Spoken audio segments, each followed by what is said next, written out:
Okay, yeah. Good morning, everyone, and welcome to this ex parte briefing. I'm going to ask Mr. Melchers to read the docket. Thank you, Mr. Chairman. Commissioners, we're here pursuant to a notice of request for allowable ex parte communication briefing requested by Duke Energy Carolinas, LLC, and Duke Energy Progress, LLC, scheduled for today, February 19th at 10 a.m., here in the Commission hearing room. There are two subjects to be discussed at the briefing. Proposed revisions to the residential Smart Saver EE programs concerning docket numbers 213-298E and 216-149E, and also update on the Tax Cuts and Jobs Act, docket number 217-381A. Thank you, Mr. Chairman. Thank you, Mr. Melchers. Now I'll turn it over to Mr. Jeff Nelson from ORS to go over the rules. Thank you, Mr. Chairman. Commissioners, thank you for having us, or for having the company in this morning to discuss these issues. For those of you that don't know me, I'm Jeff Nelson. I'm the Chief Legal Officer for the Office of Regulatory Staff. I'm here today as a designee for the Executive Director of the Office of Regulatory Staff for this allowable ex parte, which is to be presented by Duke Energy Carolinas and Duke Energy Progress in accordance with the provisions of South Carolina Code Annotated Section 58-3-260C. As the ORS representative, it's my duty to certify the record of this proceeding to the Chief Clerk, which is Ms. Jocelyn Boyd of the Public Service Commission, within the next 72 hours, and to verify that these allowable ex partes have been conducted in accordance with 58-3-260. The requirements of that statute are in part that the allowable ex parte be confined to the subject matter that has been noticed. And in this case, as Mr. Melchers has just mentioned, those two topics today are, first, update on the Tax Cuts and Jobs Act, and secondly, the proposed revisions to the residential Smart Saver EE programs. Therefore, I ask the presenters, commissioners, and staff to refrain from going outside the parameters of these two issues that have been noticed.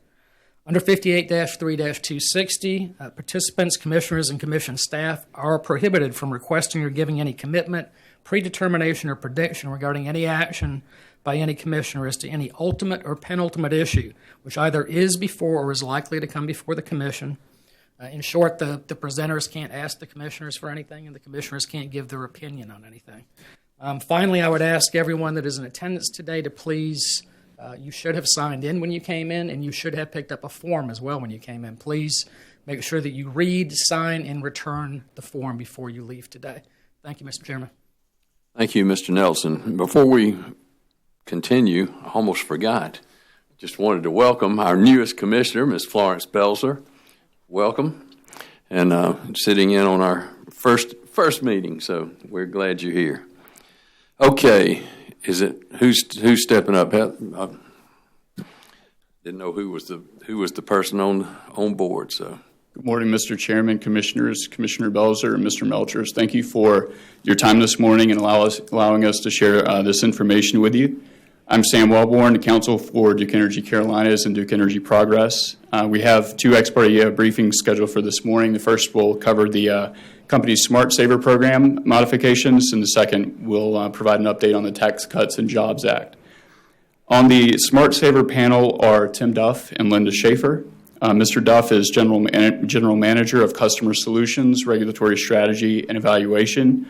As such, he oversees regulatory strategy and approval processes related to customer product and service offerings for Duke Energy's 8 utility operating companies, including the company's EEDSM offerings. Linda Schaefer is South Carolina Strategy and Collaboration Manager for DSM EE programs, and she's responsible for stakeholder engagement and the regulatory filing process associated with customer product and service offerings in South Carolina. We've cautioned the panelists to speak clearly and to try not to speak over each other for the benefit of the court reporter. And again, thank you for your time, and I'll go ahead and turn things over to our panel. Thank you, Mr. Wellborn. Welcome. We'll turn it over to you. Good morning. Thanks for having us. I really wanted to start off just by giving a little background on the energy efficiency programs that Duke Energy Carolinas and Duke Energy Progress have offered here in the great state of South Carolina since approximately 2008. And we've really aggressively pursued offering our customers cost-effective energy efficiency programs to both help participants save on their bills as well as to avoid long-term system costs associated with energy. And according to that, we've seen a lot of growth in our programs and have actually been lauded by some of the environmental groups as being the only Southeast utilities, I should say, because both of them actually exceeded the national average of 0.69% of retail sales energy saved in a year in 2017. So we're really proud of those accomplishments and really are, in addition to our commitment, are really positive with respect to the regulatory framework and flexibility that we have here in South Carolina to help get programs approved and modify them in order to best meet the needs of our customers. And so I'm going to start off by just giving a quick overview of our portfolio. We have both residential and non-residential programs. We have the Energy Efficiency Appliance and Devices program on the residential side, which really allows customers to purchase or receive lighting and other kind of low-cost energy efficiency measures that they can purchase and install in their homes on their own. We also have the Residential Smart Saver program, which is the subject of the ex parte briefing today, which really deals with a little bit more intensive measures, the HVAC program, HVAC-related measures, ducts, water heaters, and pool pumps. We have the home energy house call and assessments, where we actually go out and do an audit on the customer's home to provide them an idea of things that they can do within their home to become more energy efficient. We have a multifamily program, which is directed at that little harder to reach segment where you have customers who may not own the property but still could benefit from having energy efficiency. So it's really focused at trying to get measures installed into those harder to reach customers' residents. We have the Energy Efficiency Education Program, which is designed to provide an education component to students in K through 12 elementary school, K through 12 schools, and then give them energy efficiency tips and a kit which allows them to see the benefits of energy efficiency in their home. We have the My Home Energy Report program, which is really a broad engagement program that is intended to get customers to be aware of their energy usage in comparison to both their neighbors in like homes as well as an energy efficient home, so that they're motivated, and then provides them tips on how to actually strive to become more efficient. And then we have the residential new construction programs on the Duke Energy Progress side, which is really designed to get measures installed to get a home to be its most efficient at being built rather than having to do a retrofit. We also have demand response programs on the residential side with the Energy Wise Home program and Power Manager for DEC. And these programs allow customers to participate and receive an incentive for giving the company control of mostly their air conditioners, where we are allowed to basically shed load. We give them notice, and we can press a button and shed load from those devices during critical peak events. On the non-residential side, we have the Small Business Energy Saver, which is a program targeted at a harder to reach segment. And that involves going out to small businesses and providing an on-site audit and evaluation of efficiency projects that can be undertaken, and then based off of that audit, either providing financing or scheduling the actual installation of the efficiency. We have a broad program, which is the non-residential Smart Saver prescriptive program, which allows customers to select from over 200 different measures that provide efficiency above the standard efficiency, and they can go out and see what the actual incentive is per unit that they would install of that efficient equipment. We have an assessment and design assistance program, again, to give customers information up front on what efficiency capabilities are out there for their premises and what they can take advantage of. We have the Smart Saver Custom, which is something that's a little bit more focused on the large customers who are very heterogeneous in nature, meaning that they have very different operations, and so the incentive is actually calculated on a case-by-case basis for them based off of the overall efficiency installation rather than looking at it by piece of equipment. And then we have the Performance Incentive Program, which is similar to the custom program, but allows the company to kind of tailor the incentive to be paid over time because there's a behavioral component or operational component that's a little bit more variable than under a custom program. So if somebody puts in an energy management system, how they use that energy management system could vary over time, and so we use this program to not pay all of the incentive up front until we can make sure that the original estimate is actually verified over time. And then finally, we have demand response programs on the non-residential side in the form of the EnergyWise for Business, PowerShare, and SIG demand response automation. And these are similar programs to the residential side, except basically customers are receiving incentive for the right to give them notice of when they need to shed load during an event. And if they don't shed load, there's obviously a penalty associated with it.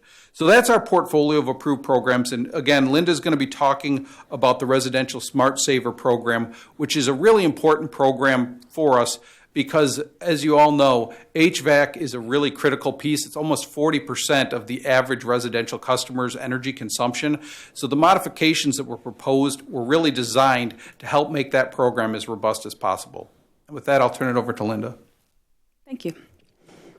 Good morning, Commissioners. Thank you for letting us talk about our Residential Smart Saver program. So we cannot talk about our energy efficiency programs without talking about cost effectiveness. And when we talk about cost effectiveness, we are specifically talking about whether or not our programs pass the cost effectiveness test. The primary ones we look at are the utility cost test and the total resource cost test, the UCT and the TRC. Both of these tests essentially do the same thing. They measure whether or not the benefits of a program exceed its cost. In the case of the UCT, we're looking at the benefits and the cost that accrue to the utility system and then are ultimately passed along to the ratepayer. For the TRC, we're looking at the same thing, but we add in the piece that the participating customer has to pay to participate. Specifically, what are the incremental costs of upgrading to higher efficiency equipment?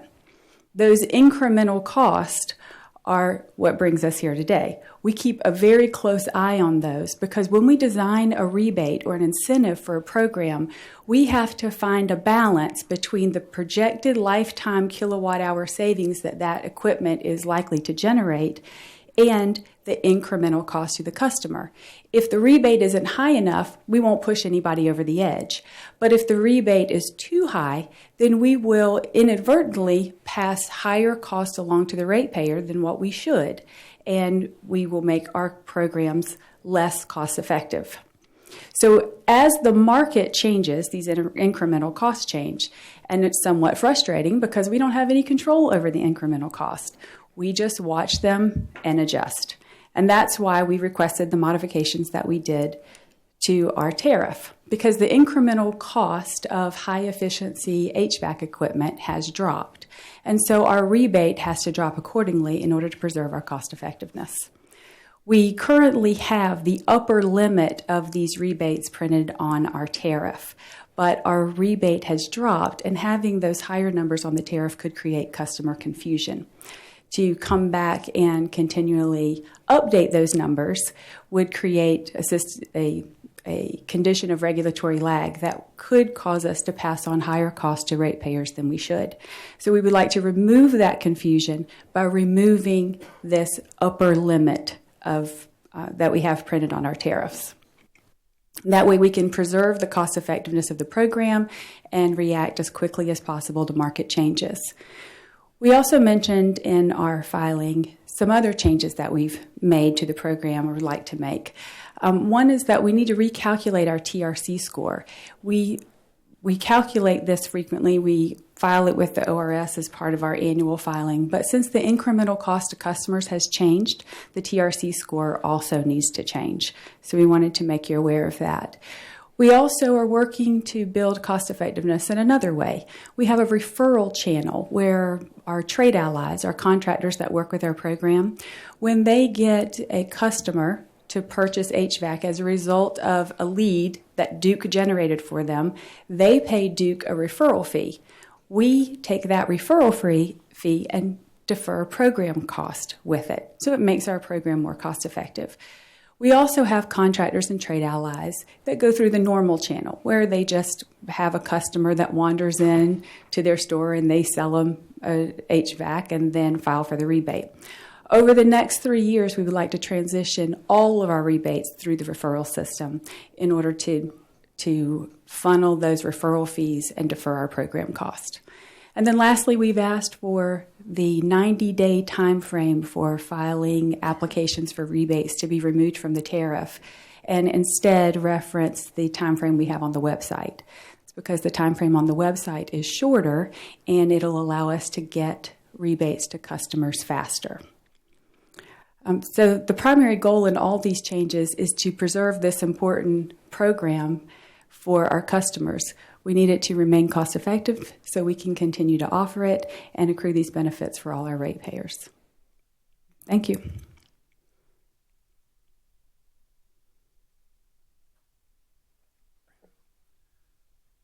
Okay, so that concludes everything. So, commissioners, questions? Commissioner Whitfield. Yes, thank you, Mr. Chairman.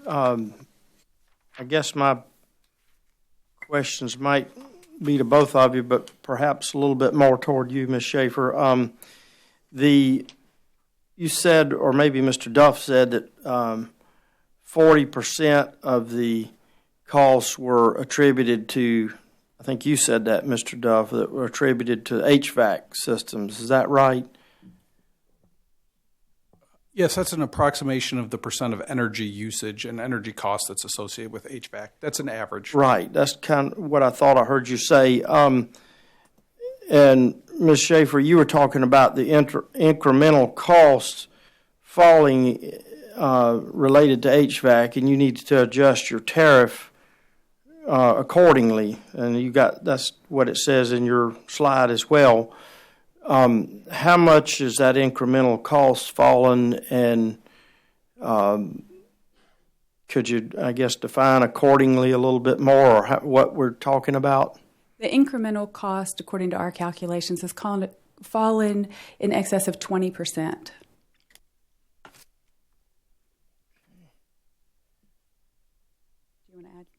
I was just going to add that we recently had a standard change about 2 years ago, which increased the efficiency requirement for the baseline of a unit. And so whenever you see that standard or that technology change, you're going to see kind of the new technology be expensive. And then as it becomes kind of the standard in the manufacturing process, it does come down over time, which is why we've seen it come down, as Ms. Schaefer mentioned.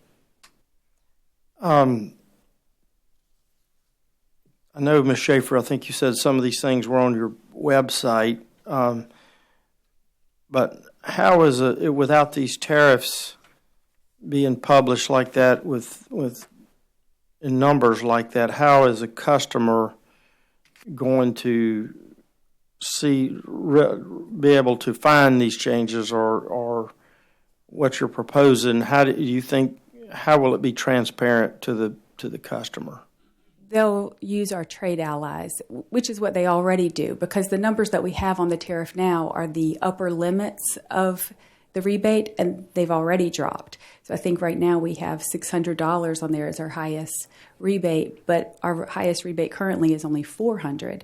So the tariff captures what the upper limit is, but that could also create confusion for the customer if they think that Duke is able to offer them $600, but they're only getting $400. So it's more efficient for us to communicate directly through our trade allies and to put that information on our website. Okay. I guess lastly, the other change you mentioned, it was you, Ms. Schaefer, talking about going from a 90-day application time to a shorter time. What time frame do you Currently, we have 60 days on the website, and so we would be able to get the rebate to the customer a month faster. Okay.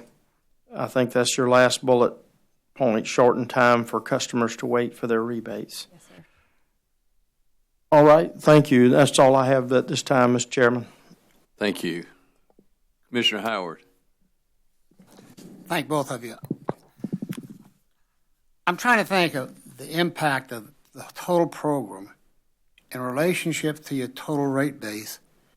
How much of this program do you put all the program in rate base and rate?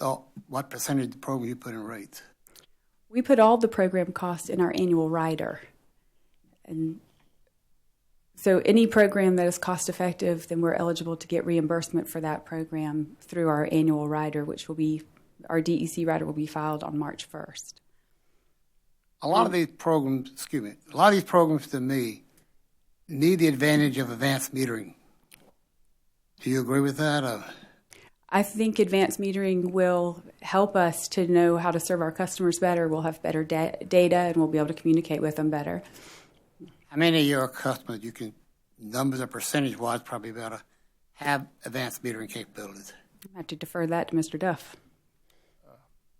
I really don't have the specific percentage.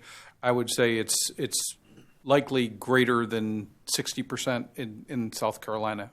It could be higher. 60%? That's high enough. Yeah. You got one of the bullet points, income qualified programs. What are income qualified programs? So we offer a number of different programs, whether it be DEP or DEC, that are designed to help customers that are below 200% of the federal poverty guideline. So they provide higher incentives, in some case measures where other customers would have to pay a percentage or part of the cost. They'll provide the entire measure at no cost for the customer. And those programs generally won't be cost effective because they are providing a higher incentive, but it's really the only way to help that segment of our customer base that is so much in need of energy savings and bill savings. That could be a segue in my next question. It seems to me that the people that can probably have less advantage of this program are the low-income people, in particular those that live in, number one, rented mobile homes, because mobile homes, as I understand, unless things have changed in the last couple of years, are very inefficient as far as energy efficiency programs. It's just hard to get a mobile home to be totally inefficient residents. And then a lot of them are rented, and the landlord doesn't want to spend the problem of the money to make a home inefficiency, but however, the ratepayer in that house, the renter, still has to pay a rate bill. Plus, he has to pay for these other programs, that are in the rates. Would you explain this to me, or you got any suggestions, or that's just life and suck it up and move on? I would say in general that we do try and have programs and measures for customers, even in those homes that can be installed, particularly lighting measures. If you can inform them about behavior that they can take to try and improve their efficiency, those can help them as well. And then I would say beyond your kind of the broader question you asked is, how does it help them? Well, by having all customers participate and become more efficient, and by the very nature of the fact that the programs are cost effective, the system avoided costs are greater than the program costs that are being borne by all customers through the energy efficiency and DSM rider. You look at the system, not the individual. We look at it kind of both ways. We look at a test called the participant test for each individual program and file those scores as well with our programs. You're in multiple states. What, 5, 6 states y'all in? 6. Is this program pretty well the same in all the states? It varies some because we have some very different climates in some jurisdictions and some very different regulatory frameworks. But we try and have as many of the same programs in terms of a broad structure that we can, simply because it allows us to spread the costs out to a greater basis and find efficiencies with scale. I'm trying to think how to verbalize this, and I'm going to mess it up, so I'll just go ahead anyway. could or do we have in South Carolina favored nation status? In other words, you're in what, Kentucky? Yes. If Kentucky has a program that's more energy efficient and saving customers more, can that program be passed on to South Carolina? I mean, I'm looking for the lack of a better word, favored nation status in your energy efficient program. So what I would say is there's no doubt in my mind. I don't know if it's a favored nation status that I would classify it as, but we always look at what we do in our other states and are constantly trying to learn. And if there are opportunities for program designs and modifications that we've seen in other states, we will try to bring those to South Carolina as well as our other jurisdictions. Now, sometimes it could be climate differences. Something in Ohio that might work may be different in South Carolina because there's a pretty distinct climate zone difference. But we are always looking for not only just the general program, but how the program's administered. We're looking for best practices across our utilities to bring those to South Carolina. You mentioned residential new construction programs. And then there was a caveat of that's particularly on the progress side. What happened? Why isn't that the same on the Duke Carolina side? So the Duke Energy Progress Residential New Construction Program was actually instituted prior to the Duke Carolinas and Progress merger. And so it's been in the market for a long time. Duke Energy Carolinas has evaluated it. That we've had some concerns from some of the gas companies regarding the impact it could have on fuel switching. And so we've actually are currently meeting with them to discuss their concerns and potentially try and bring that program to Duke Energy Carolinas as well. Thank you both very much. Enjoy your presentations. Commissioner Irvin. Thank you, Mr. Chairman. Good morning. Thank you for coming this morning. Just to follow up on prior questions about what other states are doing, I'd be interested in what other public service commissions have done as it relates to these similar requests. Have they been adopted, for example, in North Carolina by the PSC there? Yes, sir. The request for DEC's changes have been approved. The requests for DEP's changes are slightly more broad than what we've talked about here today, and they are currently being considered. Did they, can you tell me what do you mean by slightly more broad? DEC has an online store that is being expanded to DEP's territory, and so the filing includes that expansion. So it's not just about these changes to residential smart cities. I understand. But the North Carolina Public Service Commission did adopt essentially these changes for their ratepayers. Yes, sir. Okay. Do you know about when that was done? I think we got that order in January. Okay. Yeah, I believe it was mid-January. Could you make a copy available to us of that order, just to see exactly how it was filed? Yes, sir. Thank you. In terms of the programs that are available, what efforts do you employ to get the word out to your customers? Do you do it by bill inserts or online on your website or both? All of the above, including mass media, radio, everything we can do. And what percentage of the customers are taking advantage of these programs in South Carolina, if you know? Tim? I don't have the percentage of customers, and it's a hard thing to measure because we count participation differently for a different program. So, for example, in the Efficient Appliance and Devices program, a bulb is a mark of participation. For the HVAC, it's an actual customer. So it's kind of an apples and oranges. So unfortunately, I don't have that number for you. I don't have it as a percentage, but I can tell you in 2018, we incentivized 2,600 HVAC units in the Carolinas. Right. And that's in both North and South Carolina? Yes, sir. Combined, yeah. That seems still a fairly low number. I'm just wondering is there any way to get the word out to more people on a broader basis? We are constantly pursuing more participants in this program, but it's difficult because of the large capital investment that's required up front. And generally, people don't replace their air conditioner until they break. Right. So we kind of have to wait. Have you tried to reach out to HVAC providers in the area to make them aware of the programs? Yes, sir, we have. And we are currently pursuing doing that even more as a midstream channel for distribution. Right. And because it would seem that might be a good point of entry to try to if you could educate them on what's available, then they could pass it on to their customers and make them aware of potential rebates and savings.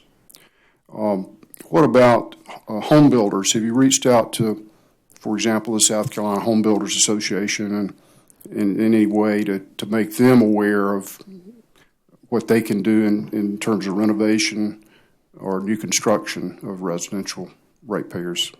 So on the DEP side, yes, definitely home builders have been reached out to with respect to that residential new construction program, and we'd like to bring it to DEC as soon as we can kind of rectify some of the concerns regarding the expansion into DEC.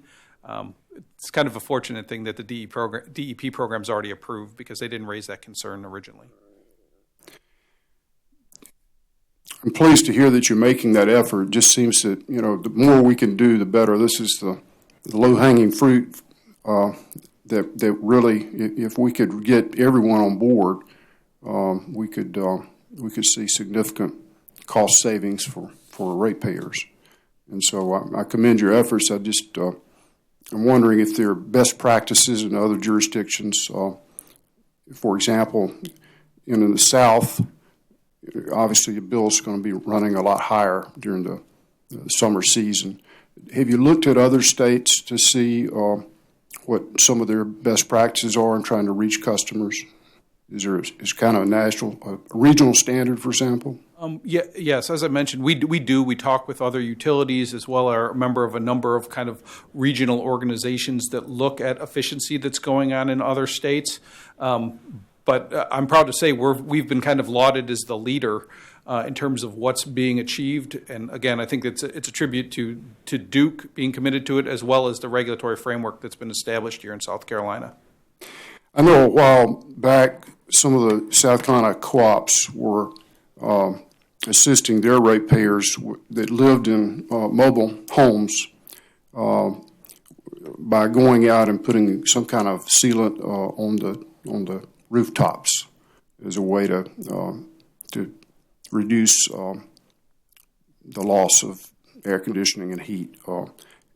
Do you familiar with what they did, or is that something that you would consider? I'm not specifically familiar with it. We can definitely reach out to them. I've never heard of them, but we have talked with the South Carolina co-ops as well as other utilities regarding the issue associated with mobile and manufactured housing, because it is such a tough segment to get to, because there's only so much you can do with respect to the shell. That's right. But yeah, that'd be something we can definitely follow up with them on. But I'm not aware of that program. Right. Sometimes the co-ops aren't bound by the same cost-effectiveness requirements that we are. Right. But it sounded like a fairly cost-effective way to help those folks who, many of them are, struggling financially. A lot of retirees, disabled folks that can't afford, housing, traditional housing, end up in a mobile home or manufactured home. And so I know that I believe Blue Ridge Electric Co-op was one that did it, and there are others. But if maybe you can look into that and just find out more about it and see if that's a possibility that we could expand it to your rate base. Great. Thank you for the suggestion and the reference. Commissioner Williams. Thank you, Mr. Chairman. A couple of questions for Ms. Schaefer and Mr. Duff. Mr. Duff, you talked about house calls and assessments. Could you tell me a little bit more about what that would entail if a customer asked for a house call and an assessment?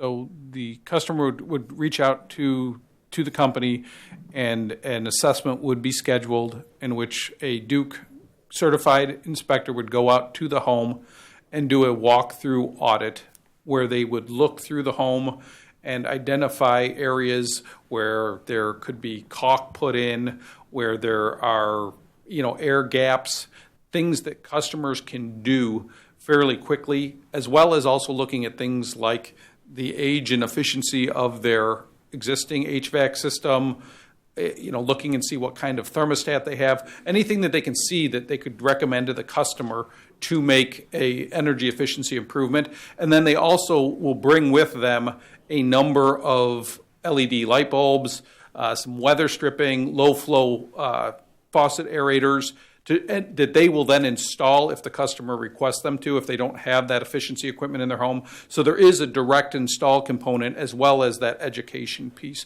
for those customers. Do you have any costs for the average customer for the direct install? There's no direct out-of-pocket costs for the participant in that program. Is it a report generated? Yes, the customer is left with a report with those recommendations. Is there like a range? Your house is energy efficient. Your house is not so much with that, but just because of the heterogeneity in the homes that they're going to go into, so much difference in terms of what they're seeing. Now, we do that with the behavioral report, the My Home Energy report, because we have the data regarding the home's age, size, and so we do look and try and compare like homes to each other to give customers that reference through that program. And it's been very, very successful. The program saves approximately 1 to 2%, depending on which jurisdiction you're in, with customers taking efficiency tips to heart and making those improvements. The reason I'm asking that question, several commissioners have referenced mobile homes and manufactured housing. And I've been surprised to learn the vast difference in energy bills for a mobile home versus a standard brick and mortar home, traditional single family home. I've been shocked at the difference. And if I were a consumer on the open market looking for a place to stay, and I see that a mobile home is available at a much lower rent price than, say, an apartment, maybe to be helpful for me to know that the catch to that is that the energy bill is going to be $400 to $600. I've heard. I don't know how true that is, but I've been told that. So would it be possible for me, before I even purchase or enter that rental agreement for a mobile home, to get some type of energy report or assessment to determine whether or not it's a good option to rent that mobile home or that manufactured home or even that apartment, to know what the average energy bill would be for that type of housing? I think that there are some customer data issues associated with that, giving out somebody else's data without their permission. Now, if there's some sort of a requirement for the sale or for the lease that the utility would provide that data, I think it's something we could do, but I do think there's some customer access and privacy regarding energy usage data. But I think it's a very good point regarding the fact that it's something that should be factored into the cost of living equation that may not be when customers are making that housing stock decision. Do you all track the number of mobile homes and manufactured houses you serve? I think we have a pretty broad idea of what it is. I can't say that we would have specific ideas of what's mobile and manufactured, but I think we have a pretty good idea of the housing stock that's being served. And as we get more data through advanced metering, we have a better gauge of things. So it may be possible at some point for you to do a comparison between mobile homes, manufactured homes versus traditional single-family homes. Yes. And to your point, the other big thing on the manufactured mobile homes is really the type of heating that they have. In most cases, they're not going to have a heat pump. If they have electric heat, it will be strip or baseboard heat, which is far more energy consuming than a heat pump. So it's not only the shell, it's also the equipment that's usually put on those manufactured and mobile homes, particularly the ones that are older in nature. Thank you for sharing that information. I think this is Ms. Schaefer's area of expertise. I want to walk through the residential Smart Saver energy efficient program. I've read it here and it's very clear, and I want to thank you and really applaud you for having some foresight about customer confusion, because that is an issue that could cause a lot of problems. So I appreciate the proactive nature of this presentation. But I just want to make sure I understand this program correctly. If I were a Duke customer and I purchased a HVAC system, so reading this program, would I get, here it says $600, but you said now it's $400. Would I get, $400 off the purchase of the HVAC? How would I receive that incentive? Well, you would probably work that out with your contractor. Some contractors will use the rebate to lower the price of the equipment, and some customers prefer to get the rebate in the form of a check. From Duke Energy. From Duke, okay. So how would they know that? How would they know their right and left limits? How does the customer know their rights when it comes to this program? Well, they would work through our trade allies, and our trade allies are partners with us. They're evaluated frequently. They have standards that they have to meet. And so we rely and trust our trade allies, but they can also call our call center and ask our company directly. Okay. And this may be, this may touch Commissioner Irving's line of questions. So if I'm a Duke customer and my HVAC goes out, and I'm in the market for a HVAC, and I'm a Duke customer, and I contact my local HVAC man, is that, or woman, man or woman, will that person know about this program? Yes, they probably will. If they're a Duke trade ally, they certainly will. Hopefully, if you're a Duke customer, before you contact any contractor, you'll log on to finditduke.com and get a referral directly from us. And then we advertise that very heavily because we want our trade allies to reap the benefit of being partners with us. So this program is, the customer has to play a pretty big role in implementing this program or accessing this program, it seems. Like if I'm just a regular person, really not concerned about Duke or their energy efficient programs, I see my bill, I pay my bill, but other than that, I really don't spend much time thinking about Duke Energy. My HVAC goes out, unless I contact a trade ally to replace that unit, or I'm savvy enough or educated enough to go online and see whether or not there are any energy efficient programs, I could potentially fall through a loophole or a crack.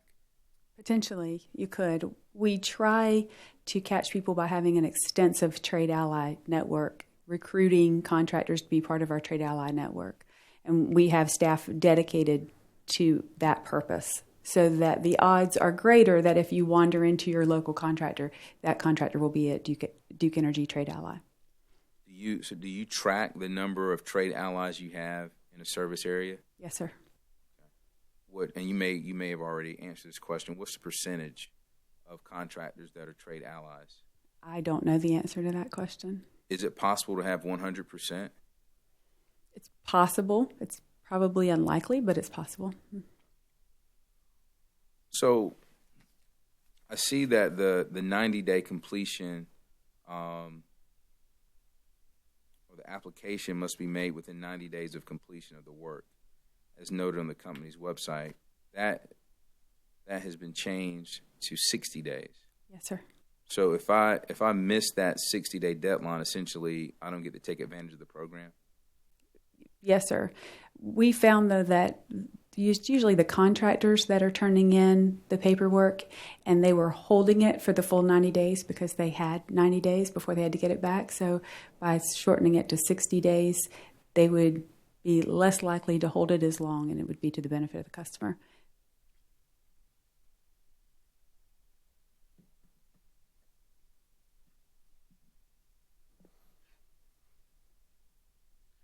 So, that's what it seems like, again, that could create another crack within the system. The customers complain about the 90 days. I don't know that they've complained about the 90 days, but I did hear from our program management that we had customers that were calling wondering where their rebate was because as far as they were concerned, they should have had it already. And when we looked at it, we agreed they should have had it already. So is there any responsibility that the contractor has to ensure if they're going to assume the duty of turning in the paperwork? Is there any responsibility that could be attached to them if they fail? Absolutely, yes. That would be part of the ongoing evaluation we do of our trade allies. If we have a trade ally that's not responding and to our deadlines and is not working to the benefit of the customer, they would not remain a trade ally. So if I depended on one of your trade allies to install the HVAC system and they failed to meet the 60-day deadline, is there any language, and I guess you all have some type of contractual agreement that trade ally would have to pay the rebate to the customer? I'm not aware of that language, but I do know that our program management team would do everything in their power to honor that customer as a Duke customer, and that's why we run the program, is to help the customer. So we would do what we could for them. Thank you for that. The numbers, and I don't know who's this question for. I'm just going to ask the question. The numbers that you all review to determine the maximum recovery amount, the maximum rebate amount, who reviews those numbers?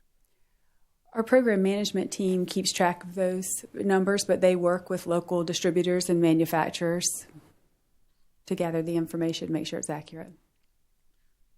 And based off those numbers, there has been a 20% reduction in the cost of equipment. I don't know if I'm stating that properly. The incremental cost has dropped by 20%. Okay.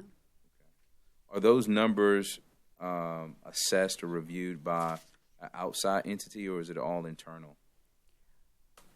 We have evaluation, measurement, and verification that's done approximately every 2 years on our programs, and those numbers could be reviewed by that third-party evaluator.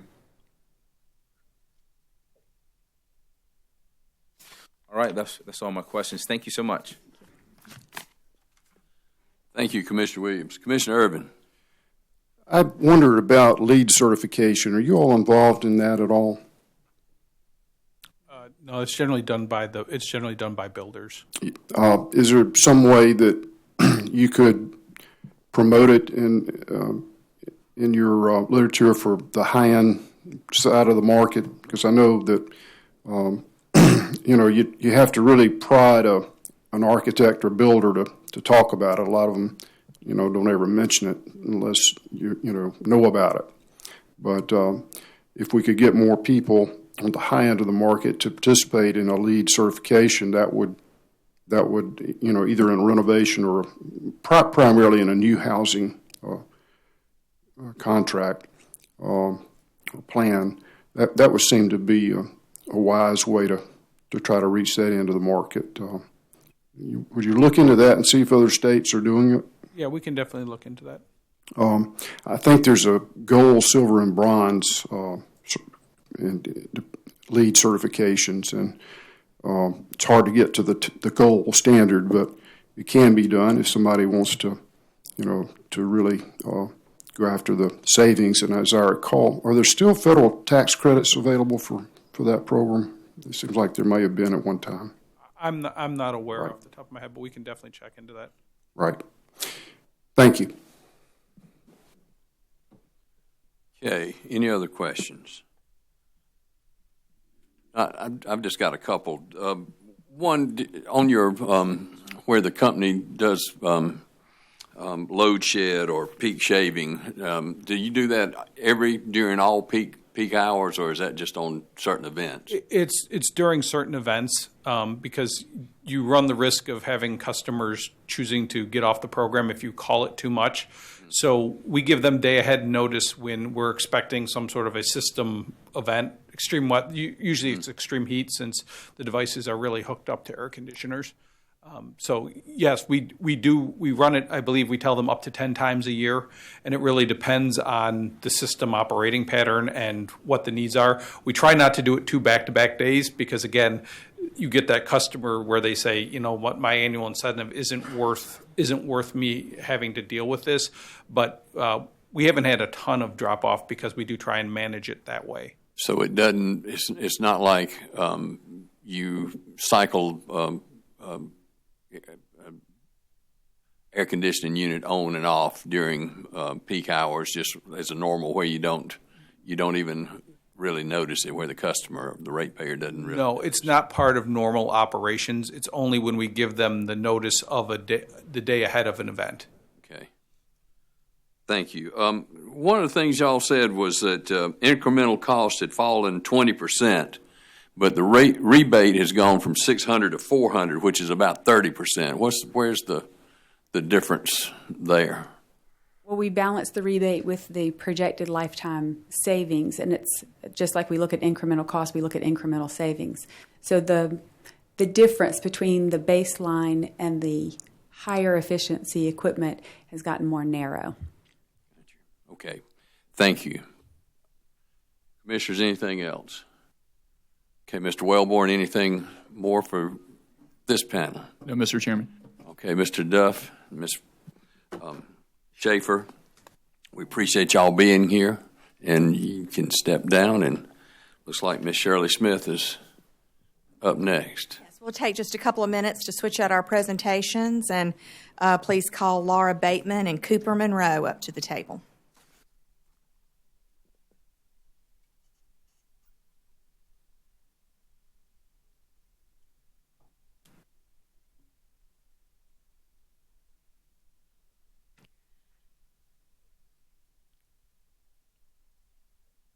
Thank you for having us today. As Mr. Wellborn said, we've also spoken with this panel of presenters, and they have also committed to speak slowly and distinctly and not to talk over one another to make sure that we don't unintentionally cause any problems for the court reporter.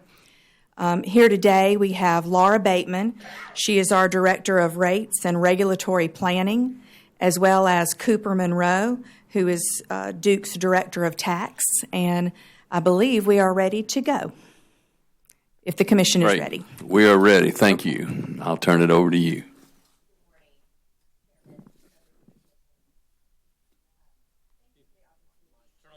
Oh, yeah. Sorry. Is this better? Yes. Much better. Good morning, Mr. Chairman, members of the Commission. Thank you for the opportunity to speak with you this morning about the Federal Tax Cuts and Jobs Act and the impact that it has on customer rates. If we could move to slide 2, you'll see the agenda. Oh, thank you. You'll see the agenda that we've prepared for this morning. So first of all, Mr. Monroe will cover an overview of the Federal Act and the impacts on utilities.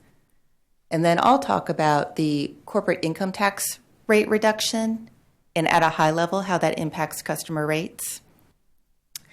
And then Mr. Monroe will talk about tax normalization, deferred taxes, bonus depreciation, and excess deferred income taxes.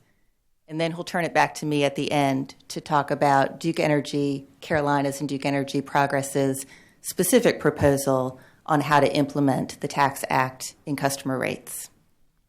And with that, I'll turn it over to Cooper.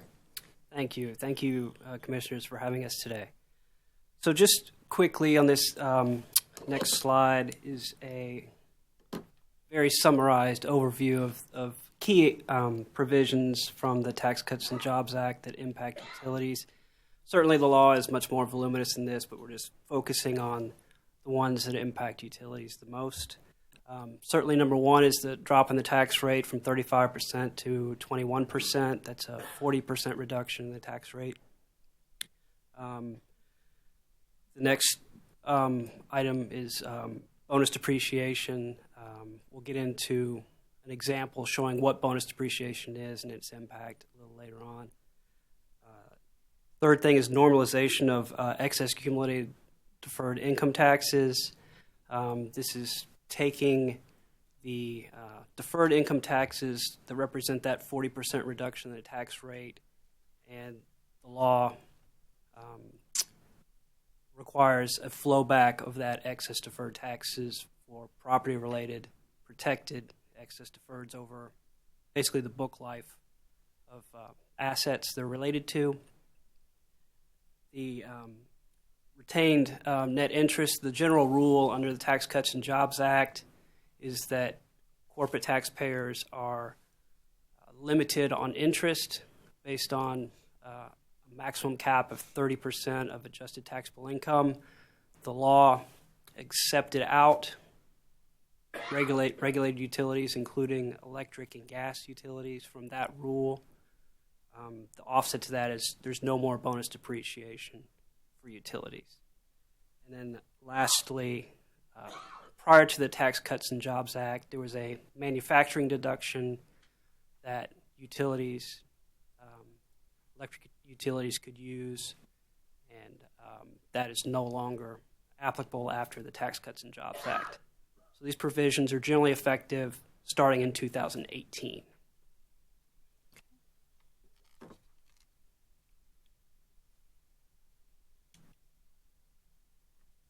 Okay, moving to slide 4. I'm going to talk about how the decrease in the income tax rate impacts customer rates at a high level. And so if you look at this slide, at the top of the slide is the basic revenue requirements formula. And revenue requirements are the company's cost to serve, which ultimately impact customer rates. And the revenue requirements equal operating expense plus rate base times cost of capital. And you may have heard this referred to in terms of a utility having the opportunity to recover its operating expenses plus a reasonable return or cost of capital on its investments or rate base. So there are two components of this formula that are impacted by the drop in the federal income tax rate. The first one is that when the rate drops, income tax expense decreases. And income tax expense is a part of operating expense, and so operating expense decreases and overall revenue requirements and therefore customer rates decrease. So that's a good thing. The second way that this formula is impacted by the drop in the income tax rate is through deferred income taxes. So deferred income taxes originate from the timing difference between when federal taxes are collected from customers and when they are paid to the IRS. And so the company has use of this cash from the time it's collected from customers until when it needs to be paid to the IRS. And instead of, that money is not kept in a bank account somewhere. So while the company has use of this cash, the company uses it to finance its investments in the utility. So poles, lines, generating plants. And since the company can use this cash from the deferred taxes to finance its investments, that reduces the rate base that customers need to finance. And so deferred taxes are included as a reduction to rate base. So when the income tax rate drops, the deferred taxes that the company has also decrease. And so since this reduction to rate base decreases, rate base itself increases. And on the other side of that formula, the increase in rate base causes some upward pressure on revenue requirements. Now, fortunately, the first piece, the decrease in operating expense, more than offsets the increase in rate base, but there is a slight offset due to that increase in rate base.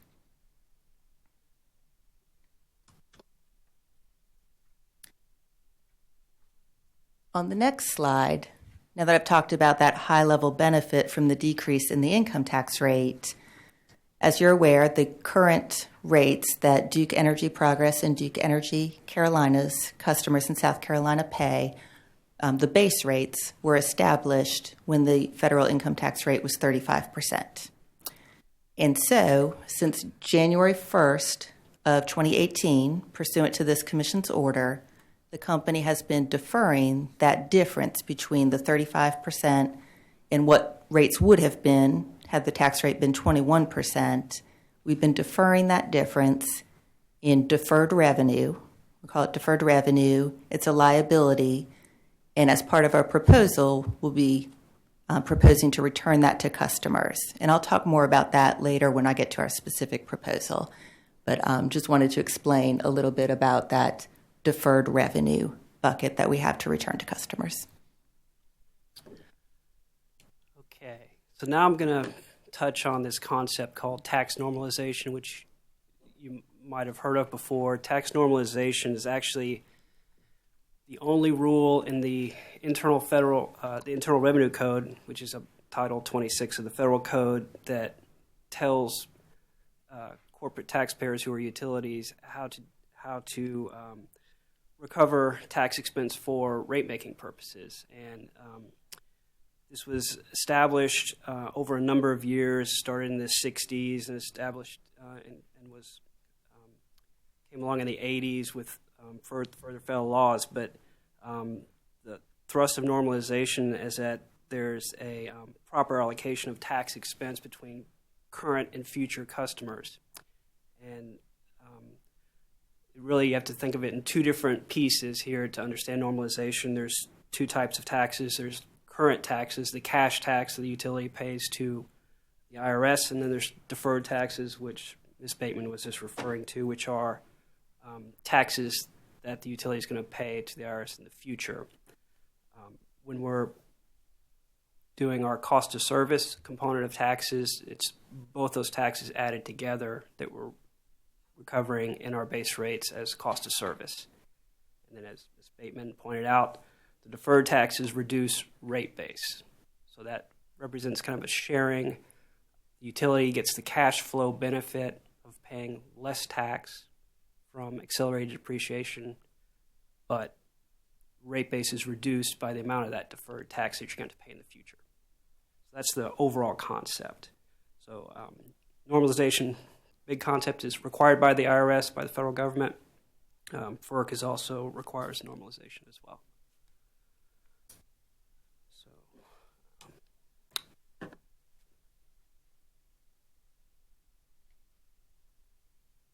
So this next slide is really just talking about what the sanctions are for if you violate normalization. And violating normalization means that a utility passes back the benefits of accelerated depreciation or excess deferred taxes, which we'll get to in a minute. There's a rate change. When you pass that back faster than the book life of the underlying property. And it's a really draconian penalty if you violate giving back those excess deferred taxes or depreciation benefits faster than the underlying book life. The IRS takes away a utility's ability to use accelerated depreciation at all. So then we would be paying cash tax on a straight line book method. I'm going to give you a numeric example here in a minute, but it would be a very large cost increase in tax expense that would flow through to customers if you didn't have depreciation. So it's a big stick. It's an enforcement stick that Congress put in place, and kind of the policy reason for it was to make sure that there's this balancing of the cash flow benefit to utilities for these economic stimulus of accelerated depreciation and lower tax rates when you create excess deferred taxes, balanced by the rate-based impact of benefit to the customers as you have that reduction to rate base. Okay.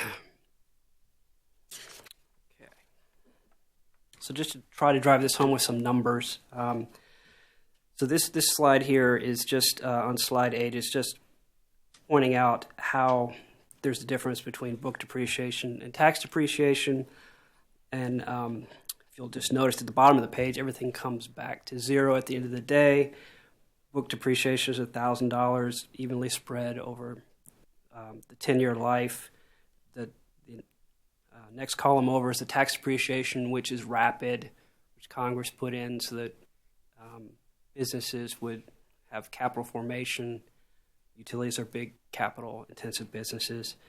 The difference between those two amounts is in that third column. You tax affect it in the fourth column to show the current year amount.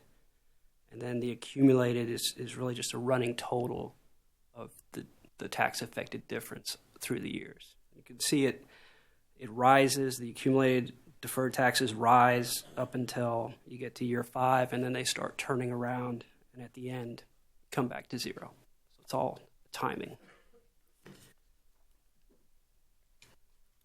So one of the changes in the Tax Cuts and Jobs Act was to eliminate bonus depreciation for utilities, and this next slide is really just showing what the effect is of bonus depreciation, what it's been in the past for utilities. The bonus depreciation is really just a kind of super amount of accelerated depreciation all in year 1, which you'll see in the bonus per tax column there. You get on a $1,000 asset, you take $500 all in year 1. You take the other $500 and you spread it over still the other rapid depreciation life. But so when you do the math and look at the differences, and then compare it, if you look at the accumulated at the far right column, you have a big book tax difference in the first year, and it rapidly falls off. If you look at the current year column, it turns around by the third year. Everything starts turning around.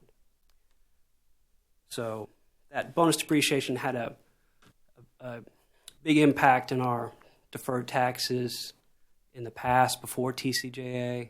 In the future, this phenomena is not going to be occurring.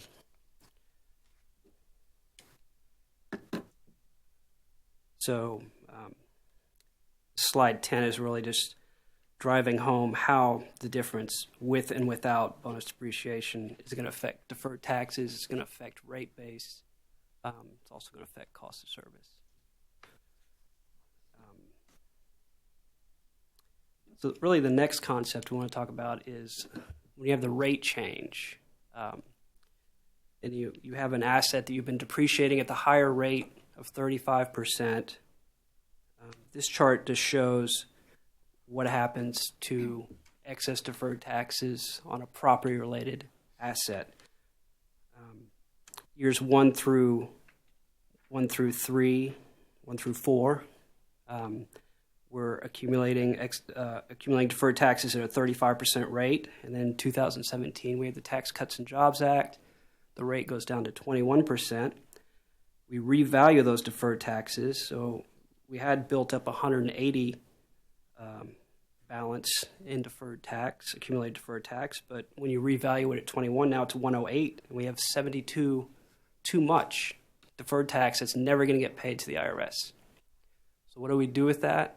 When the Tax Cuts and Jobs Act was enacted, there's a provision in the Act that says you have to flow that back under these normalization rules for the property-related excess deferreds over generally the remaining book life of the underlying assets.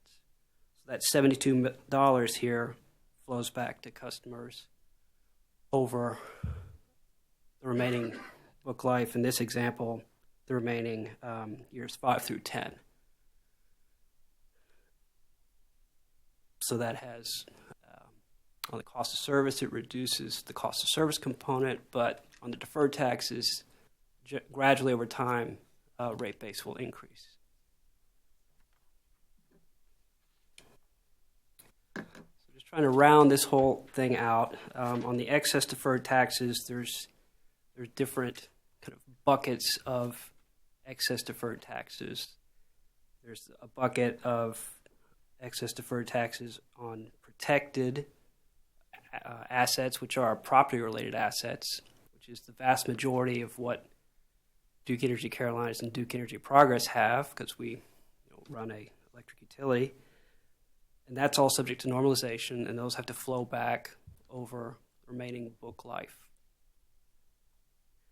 The second bucket is unprotected excess deferred taxes that have to do with, they're not protected under the normalization rules, but they're related to property.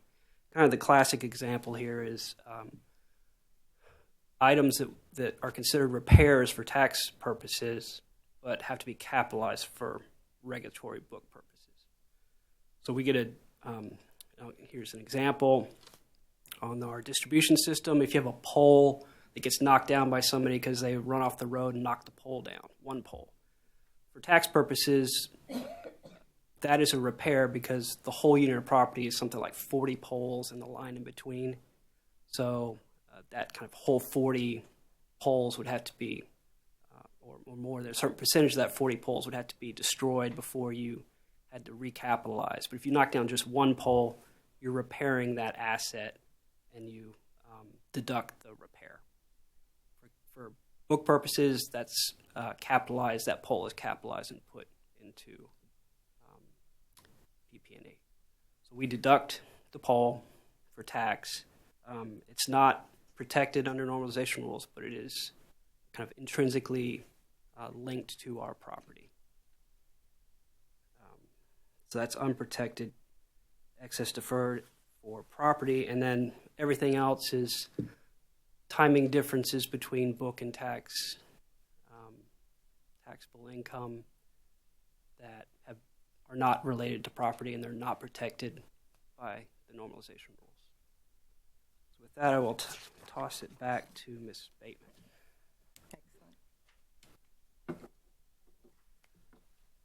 So on this next slide, this is just a review of what I talked about earlier. The revenue requirements formula equals operating expense plus rate base times cost of capital. And the decrease in income tax expense due to the federal act decreases operating expense. However, there is, like Mr. Monroe explained, factors that will increase rate base as deferred taxes going forward are decreased due to the return of excess deferred income taxes to customers, the lower tax rate, the 35 to 21%, and also the elimination of bonus depreciation. And so the next slide is a summary of Duke Energy's proposal on how to implement this in customer rates. There are two primary components, and I should first state that this is for base rates. To the extent that the Tax Act impacts the energy efficiency rider or the fuel clause, that impact would be handled in those annual proceedings.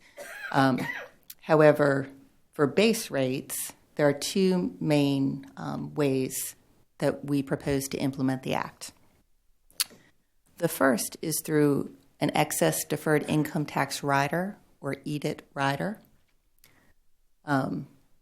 In this rider, and I have a more detailed slide on it coming up, but we'll propose to return the deferred revenue that I talked about earlier, as well as the excess deferred income taxes that Mr. Monroe described. And you can see the impact of that. Oh, and there's also a component for a return on that increasing rate base.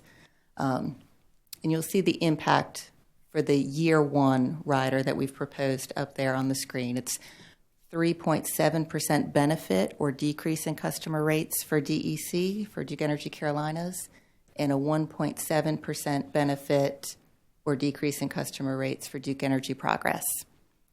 And the primary driver between the difference in those two percentages is how the excess deferred income taxes fall into those three categories that Mr. Monroe described. So Duke Energy Progress has a higher percentage of its excess deferred income taxes in the protected category. And that's the category that's prescribed over the period which you have to return that to customers, and it is a longer period. The second component of how we plan to implement the Act in customer rates is in an adjustment to base rates. And this adjustment to base rates will reflect the decrease in the income tax rate going forward on an ongoing basis and include that benefit in customer base rates. And you'll see the percentages up there as well. 3.9% benefit or decrease in customer rates for Duke Energy Carolinas, and a 3% benefit or decrease in customer rates for Duke Energy Progress. And then you also see the totals down at the bottom. 7.6% benefit for Duke Energy Carolinas customers, and a 4.7% benefit for Duke Energy Progress. And I will say that these are the average benefits or decreases in customer rates. Each individual customer will be impacted differently.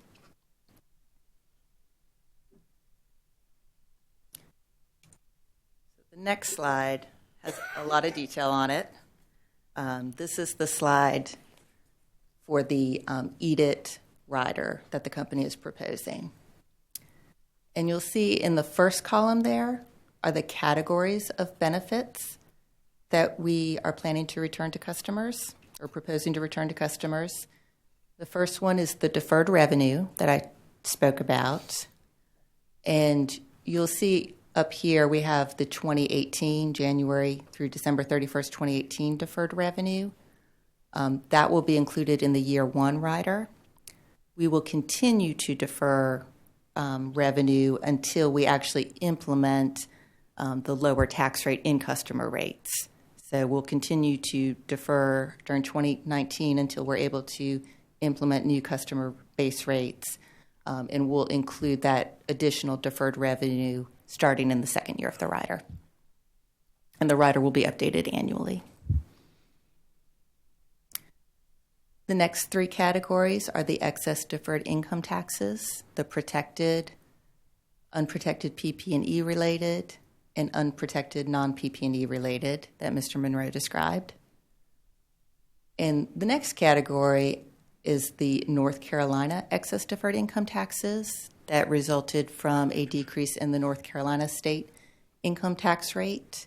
That is not related to the Federal Tax Act, but since it was excess deferred income taxes, we decided to include that in this rider as well. And so that's the first column. Oh, and then the return component. So as we return these excess deferred income taxes to customers, rate base will increase, and so there's a return component due to that increase in rate base in the rider as well. The next two columns are the total deferred amounts on the company's books as of the end of 2018. The next column over is the proposed amortization period that the company is proposing to return these benefits to customers over. Under the protected category, that ARAM, average rate assumption method, that's the one that is prescribed by the Tax Act that the company and the commission don't have, cannot change. The other periods are the ones that the commission does have discretion over, and the company is proposing a 20-year return for the unprotected PP&E related excess deferred income taxes, and then 5-year periods for the deferred revenue and the unprotected non-PP&E related. And then those last two columns show the year one benefits to customers in these riders. And down at the bottom, it's expressed as a percentage of customer rates. So 3.7% benefit for DE Carolinas customers and a 1.7% benefit for DE Progress customers on average. And then I'll note down at the bottom there's a footnote that speaks to that the deferred revenue categories up at the top, the $30 million and the $2 million, respectively, for DE Carolinas and DE Progress, those have been reduced by a portion. A portion of those revenues have been used to offset a regulatory asset that the company has on its books related to Distributed Energy Resources Program. And so the company is proposing to use a portion of those deferred revenues to offset those regulatory assets related to the Distributed Energy Resources Program.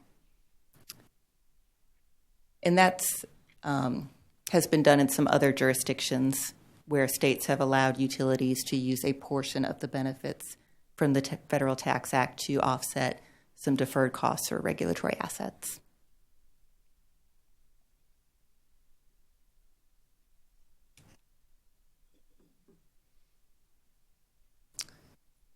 The next slide goes into some more detail about how the company calculated the deferred revenue category, that difference in current customer rates between the 35% and the 21%. So first, the company went to the cost of service from the test year in the last rate cases for both Duke Energy Carolinas and Duke Energy Progress. We identified the income tax expense in those cost of services, and then we restated that income tax expense at the 21% federal tax rate. And then developed a revenue requirement using that reduced income tax expense, as well as the impact on rate base of the lower deferred income taxes. And we took that difference, developed the revenue requirement, and then developed a cents per kWh rate by dividing that revenue requirement by the kWh in the test year from the most recent rate cases. So we developed that rate, and then we've taken that rate and we've multiplied it by the kWh sales each month, and then deferred that resulting revenue into the regulatory liability. And we will continue, like I said earlier, we will continue to do that until we are able to reflect the 21% in customer base rates. And then the table below just kind of walks through the mechanics of that.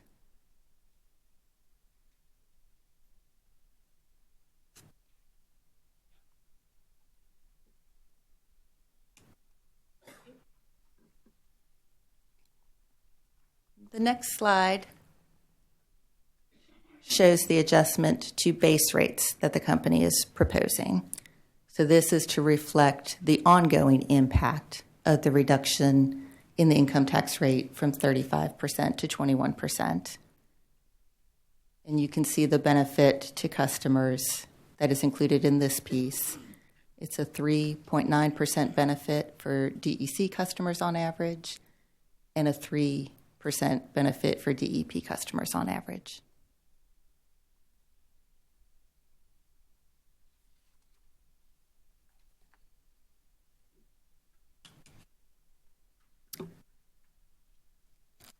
The last slide just speaks about the impact on the cash flows of the utility of the Tax Cuts and Jobs Act.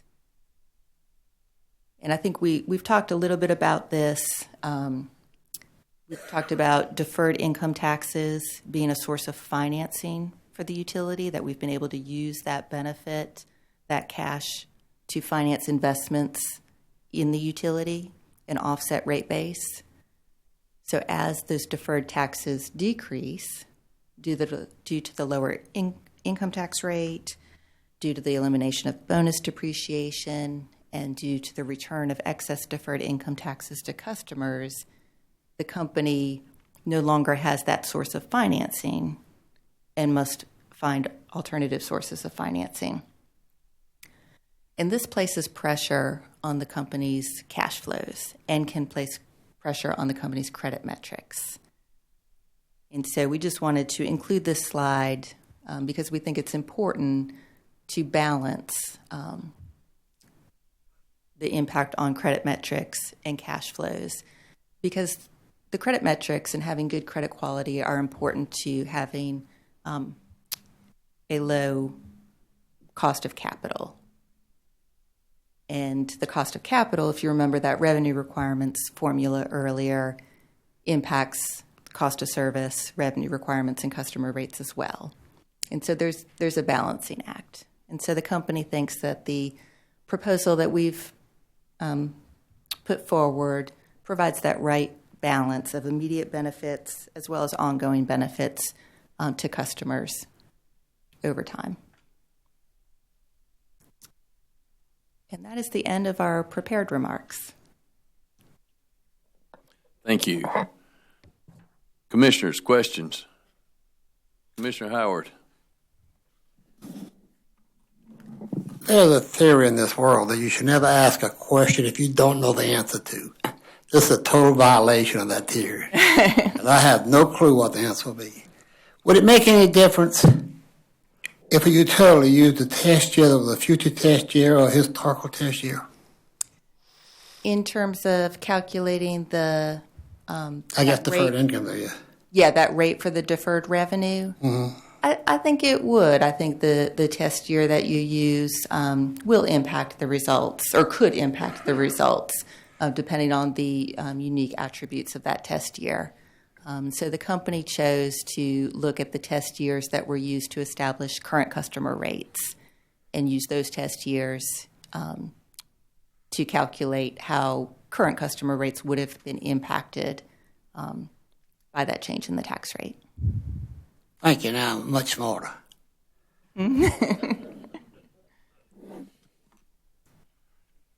Commissioner Whitfield. Thank you, Mr. Chairman. Thanks to both of you for this presentation. I guess my question's going to be right where you ended, where you ended your presentation, Ms. Bateman. In particular, with that last slide, you threw a lot at us, but in particular, that last slide, maybe I'm not quite following you or whatever, and that could be the case, but you state that this cash is used to fund investments of the utility to avoid third-party financing, debt or equity, and of course, you mentioned long-term debt or equity. Of course, I would think it would be on the shorter term debt, but nonetheless, if you're able to use that cash and don't have to finance more debt, and then you talk about it being a liability going forward because you have to return that money to the customers, and you talk about losing that cash flow in the future because once you've gotten yourself down to the 21% mark, you won't have that overage or whatever you want to call it. But you talk about it being a potential negative credit impact. Why would it be negative if you're accounting for it properly, like you're telling us you're here today telling us that you're doing? Is it the fact that you are not having to access the market as much? Why would it be a negative impact on your credit if you're properly accounting for it and it's known and measurable? Yeah, good question, and I'll answer it at a high level, but I am not our cost of capital credit metric expert. But I'll share what I do know. In terms of the cash flows of the company, and as we think about credit metrics, the credit rating agencies look a lot at the cash flows of the company and the amount of debt and interest expense that the company must cover with its cash flows. And so as we have to increase the amount of debt that we have, and as our cash flows, the use of cash, this cash benefit from the federal government decreases, it decreases our cash flows and it increases the amount of debt. And so it does have a negative impact on some of those credit metrics. Well, I see what you're saying. In the future, you won't have that cash flow, and also, as you've stated very multiple times, it's creating a liability because you have to return that money to the customers. But in the short term, if the cash, as you said in your top bullet point, if the cash is used to fund investments of the utility to avoid third-party financing, debt or equity, if it's used in the short term to fund capital, to fund investments, then it looks like in the short term it wouldn't negatively impact the credit. Of course, I'm sure there's something I'm not seeing. No, I understand what you're saying, that this is, as we look out over time, it could have the impact of negatively impacting the company's cash flows. You're saying over long term down the road. Yes. And so, but I will say that the credit rating agencies look at it, look over the long term in determining the credit ratings. And so, shortly after this act was passed, Moody's, one of the credit rating agencies, did change Duke Energy, along with several other utilities, from what they call a stable outlook to a negative outlook, due to the impact that they saw that this act could have on regulated utilities in the future over the long term. Fortunately for Duke Energy, Moody's changed that outlook back to stable in August of 2018, and part of that was due to some constructive orders from our regulatory. I was going to say, with the order we issued prior to that, reflecting what the company's liability would be going forward, it looked like there would be some proper and legal and accounting recognition of that, and certainly that had to attribute to the slightly positive turn in the credit outlook. Yes, I would say that was true. Well, thank you for that discussion and that explanation. Mr. Chairman, I don't have anything further for this panel, but thank you for your presentation. Thank you, Commissioner Whitfield. Commissioners, any other questions? Okay. We thank you for your presentation. I know questions always get a little more scarce when you start talking about taxes. And I know they do for me. So, Ms. Shirley Smith, if you anything else? That's all. We appreciate y'all letting us be here today. Also, for anyone in the audience, we also have extra copies of the presentation if you would like to have one for posterity before it's posted to the Commission's website. Thank you very much, and you may be excused. With that, there's nothing else from commissioners. We are adjourned.